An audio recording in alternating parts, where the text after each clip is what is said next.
creaking door. This is your host to welcome you into the inner sanctum once again. Come in. Our little place may not be a mansion, but it has its advantages. For one thing, it's thoroughly scare condition.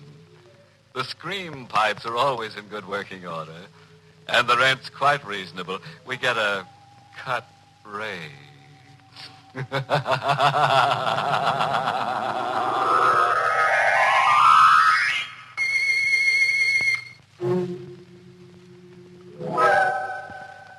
Well, you've had your warning. Whatever happens from now on, you asked for. Just be sure the family is provided for. And now to our happy little anecdote for tonight. Birdsong for a murderer. My name is Carl Warner. I'm not a young man any longer, but I don't mind that. I wasn't very happy when I was young. Now, well, at least I'm not unhappy. And late at night, after Elaine has gone upstairs to bed, she's my wife, and she's very pretty and younger than I am, and perhaps I made a mistake in marrying her, but, well, anyway, late at night, I go into the room where I keep the birds, and then, listening to them sing, I get as close to happiness as I can expect. I stay an hour, and then I cover their cages. And then they know it's time to sleep. And they sleep. Even on the stormiest of nights. And this was a stormy night. Someone knocked at the front door. It was late. We know very few people. We kept to ourselves, mostly Elaine and I, so I was worried a little when I opened the door. Yes? Mind if I come in, Mr. Warner? It's kind of damp out. No, of course not. You seem to know me. I do, don't I? But I don't know you. My name is Brule, Chester Brule. Oh, Chester Brule. I still don't know. Remember? It doesn't matter. What did you want? Nice place you got here. Much nicer than Cragmount. Cragmount?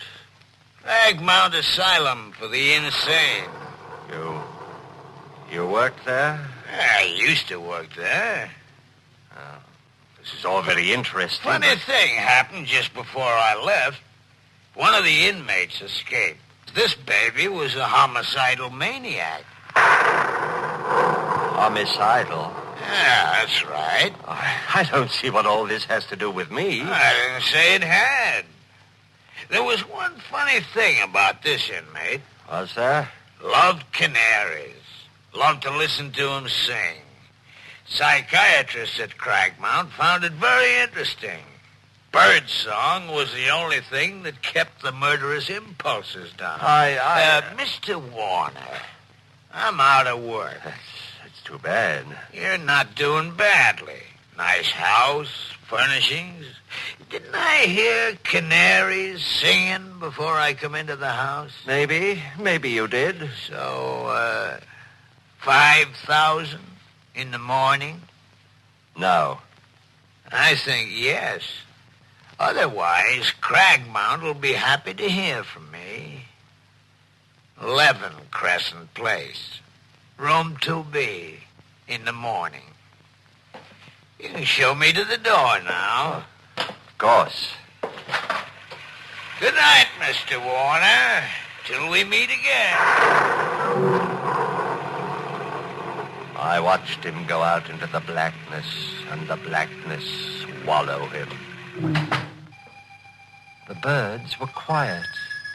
I thought for a moment of taking the covers off the cages and letting the birds sing, and then I thought that tonight it might be better if I didn't let the birds sing.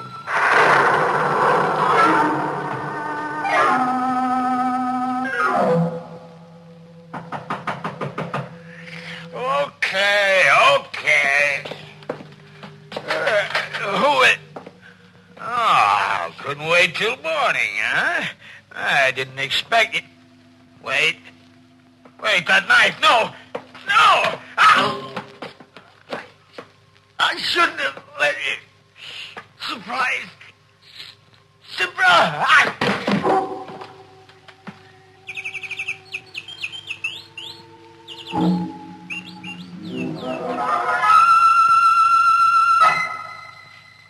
It's a bitter bad night. I couldn't have slept more than 2 or 3 hours. Fortunately, Elaine and I had separate rooms. And at breakfast the next morning, she was fresh and young and beautiful. Carl? Huh?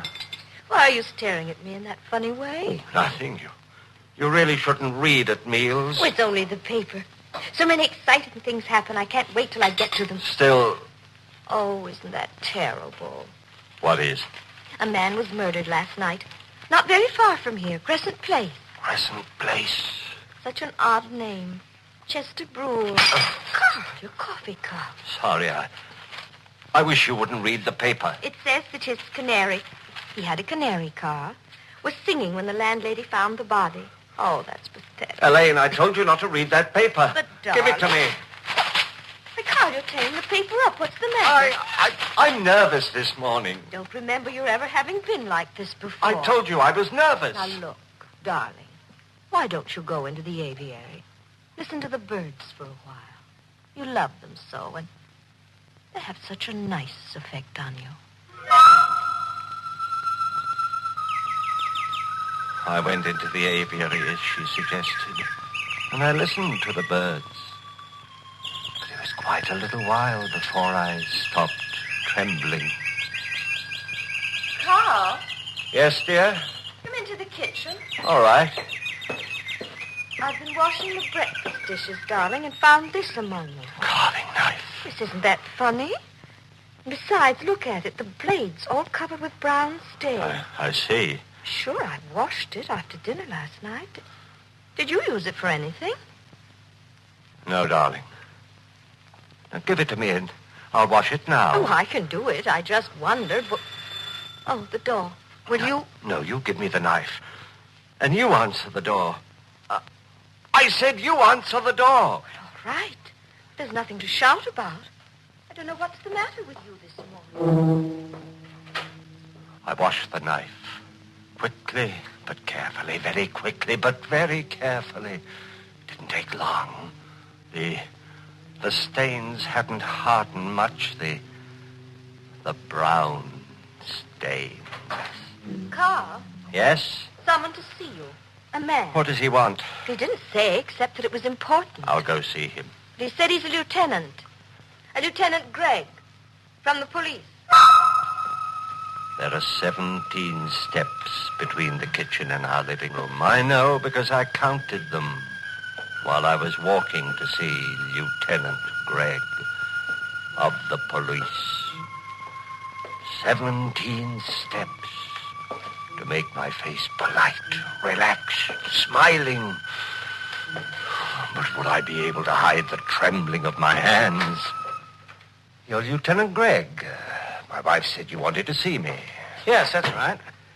Mr. Warner, did you know a man named Chester Brule? Chester Brule? Why, I can't say offhand. I've got such a bad memory for names. I may or I may not.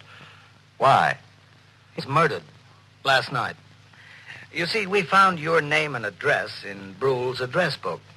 I see. We thought you might be able to help us. Well, the fact that my name is in his address book doesn't mean Prove that... anything? Well, of course not.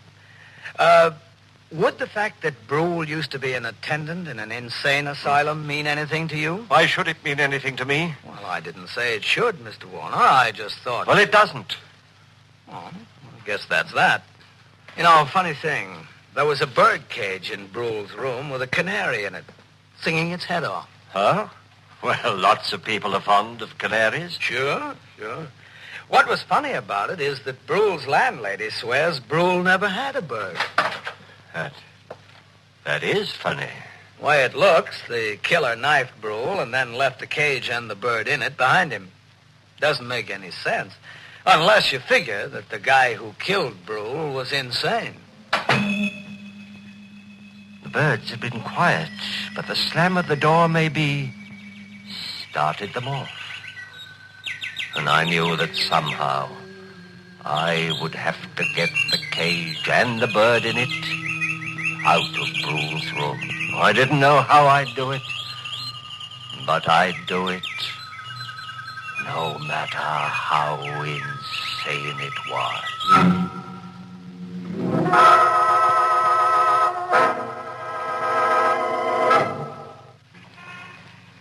It was dark when I got to Crescent Place. Dark on a lonely street. There was no one in front of the house. Nothing to show that a man had died inside the night before with a knife in his throat. The door was open. There was a dim light in the vestibule, leaving the stairs beyond in darkness. I went up them to the second floor. There was no one in the corridor. The door of 2B opened, and I went in. There was no light. The moon cast a pale glimmer over the room, and someone in a chair near the window. For a moment I thought it was Brule, but there was no blood. And then I realized it was a policeman in uniform, asleep. The cage was near the sleeping man. Would his sleep be sound enough? I reached out, lifted the cage, reached the door, and closed it. I was safe. Carl? Yes? Oh, I'm so glad you're home. That Lieutenant Gregg is here again. Gregg? Where? In the bird room. Why did you take him to the bird room? He asked me to. All right. Oh, Lieutenant Gregg? Oh, hello, Mr. Warner. Quite a collection of canaries you've got here. Yes, I have. Were you home all last night? Of course. This is still about Chester Brule's murder? Mm-hmm. Say, remember my mentioning I thought that the man who'd killed Brule and left the birdcage behind him must be insane? Well, you did say something of the sort. Yeah. And then there's the fact that Brule used to work with insane people. Begins to mesh, huh? Oh, I know very little about police work. I hope I'm not boring you. Anyway, it occurs to me maybe I better take a trip up to Cragmount. I suppose going to asylums or any place else is just part of your job. Oh, sure. Did I mention Cragmount was an asylum? Well, you must have. I mean, Yeah. Well, I'll run up there, and I wouldn't be surprised if I get all the answers. What do you think? I think I'm going to. What is it, Helene? Well, it's so late, I thought. Oh, I can take a hint, Mrs. Warner. Don't bother showing me to the door. He seems like a very nice man. Carl, stop it. What? That stare. If I didn't know you so well, I'd say you were going mad.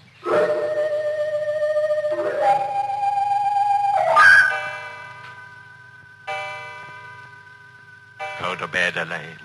All right, darling. Oh, Carl, look. Look at what? Through the window, the garden. Lieutenant Gregg didn't go away. He's down there. Get away from that window. Go to bed. I'm not going. But he looks as if he's waiting down there for something. For what, Carl? I knew what he was waiting for. I knew I mustn't go to sleep. Things happen when you sleep. Terrible things. But I hadn't slept well the night before. Not well at all. And there'd be the strain of the day. And it was night now, and dark, still. Terribly still.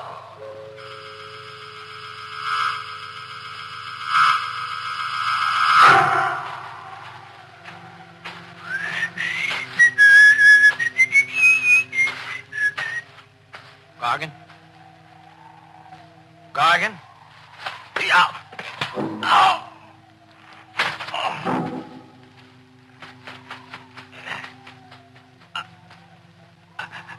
I was right. Was right, only it wasn't Gargan. Oh.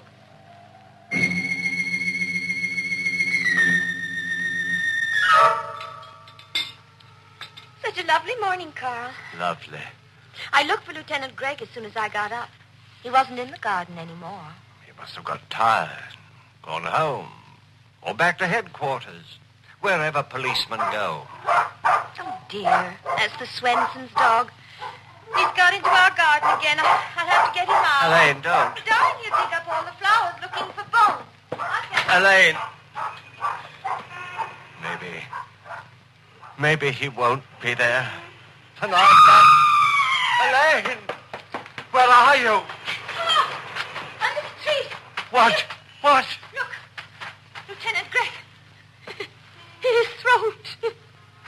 Come inside. Oh, all right. The kitchen. Carl, where are you going? The kitchen. What are you doing? The drawer. Silverware. Yes. It's here. The carving knife. That's right. Carl, I thought you washed it last night. I guess you didn't. You'd be wrong. I did wash it last night. But the stains are still there. The brown stains. These are fresh ones, Elaine. Get out of my way. But... I've got to go to the bird room. Carl, please don't go away from me. Carl! I was holding the carving knife in my hand. Started to put it down, and then I held on to it anyway. It would make taking the covers off the cages awkward, but I held on to it anyway. And the birds were still. They remained still unless I took the covers off. Elaine. Carl, you must tell me what's wrong. Don't come any closer. But... Elaine, please, not any closer. You've got that knife in your hand. Yes.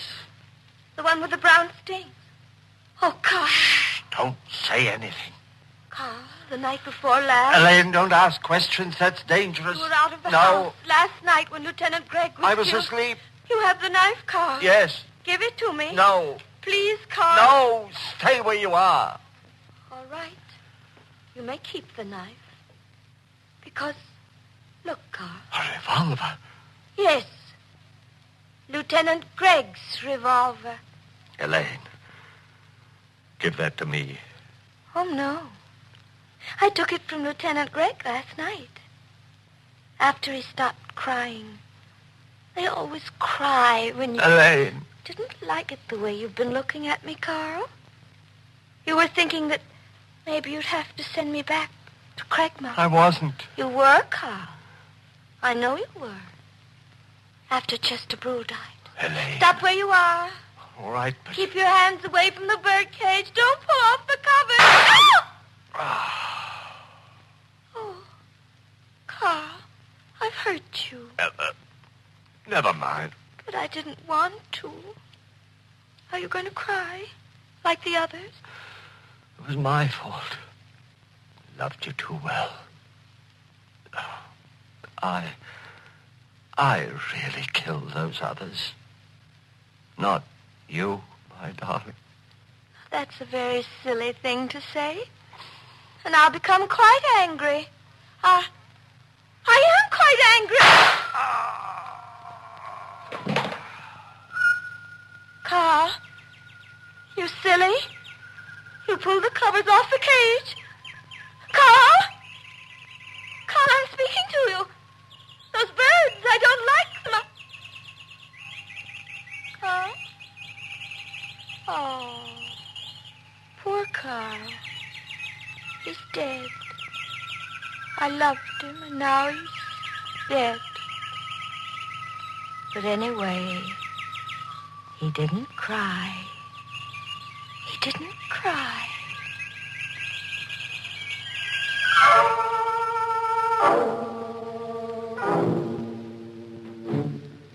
Well, there it is.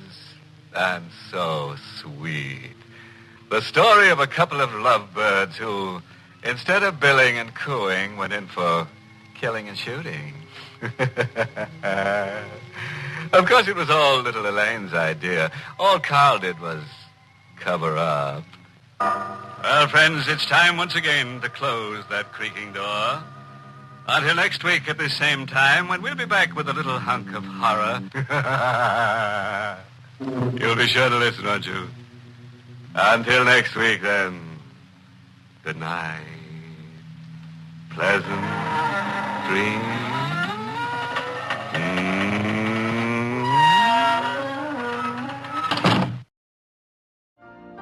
You've been listening to the OTR Gold Network. Find more classic radio at otrgold.com.